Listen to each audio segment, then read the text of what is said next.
ஏண்டா உன் வீட்டுல ஒரு ராணி இருக்கு, அவளை நீ ராணி மாதிரி வச்சுக்காம நீ ஊர்ல இருக்கிற பொம்பளைங்க கிட்ட எல்லாம் போய் நான் மட்டும் உன்ன 10 வருஷம் முன்னாடி பார்த்திருந்தானா 15 வருஷம் முன்னாடி பார்த்திருந்தானாக்க நீங்க அப்ப யோசிக்கணும். என்ன லிவ் இன் ரிலேஷன்ஷிப்? நான் உனக்கு ஃப்ரெண்டுக்கு மேல ஆனா ஹஸ்பண்டுக்கு கீழே அப்படியா? நான் உனக்கு ஃப்ரெண்டுக்கு மேல ஆனா ஒய்ஃப் கிடையாது அப்படியா? அப்ப யார் நீ? அதை துணிச்சலாக நான் ஒப்புக்கொள்வேன். இதெல்லாம் சொன்னா நான் பிற்போக்குவாதி என்றால் நான் ஒப்புக்கொள்கிறேன், நான் பிற்போக்குவாதி தான். எனக்கு அதை பற்றி எந்த கவலையும் இல்லை. சில பேர் சொல்லுவாங்க எனக்கு அவங்க அப்பா மாதிரி, எனக்கு இவங்க சித்தப்பா மாதிரி.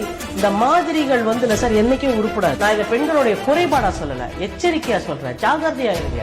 ஆண்கள் ஆசை வார்த்தையை காட்டுகிறார்களா, ஆண்கள் பேசுகிறார்களா, அது வந்து எவ்வளவு நீங்க அவங்கள பேச விடுறீங்கன்றதுதான்.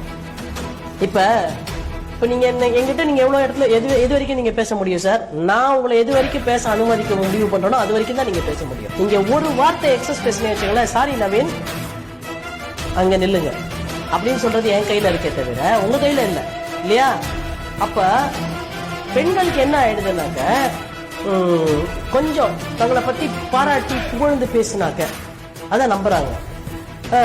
நமக்கு ஃபர்ஸ்ட் ஒரு விஷயம் தெரியணும் சார், நம்மளுடைய பர்சனாலிட்டியை பத்தி ஒரு விமர்சனமா நீ ரொம்ப அழகா இருக்க அப்படியா எப்படியான்னு சொன்னாக்க உடனே நம்ம அதெல்லாம் நம்பிட வேண்டிய அவசியம் இல்லை. தினம் நம்ம கண்ணாடி முன்னாடி பாத்துக்கிறோம் நம்ம எவ்வளவு அழகு, நம்ம எவ்வளவு அழகு இல்ல பிசிக்கலா நான் சொல்றேன், அது வந்து நமக்கு தெரியும். அதை விட நம்ம உள்ளான பர்சனாலிட்டி ஒண்ணு இருக்குல்ல, அது எவ்வளவு ஸ்ட்ராங், அது எவ்வளவு வீக்ன்றதும் நமக்கு தெரியும்.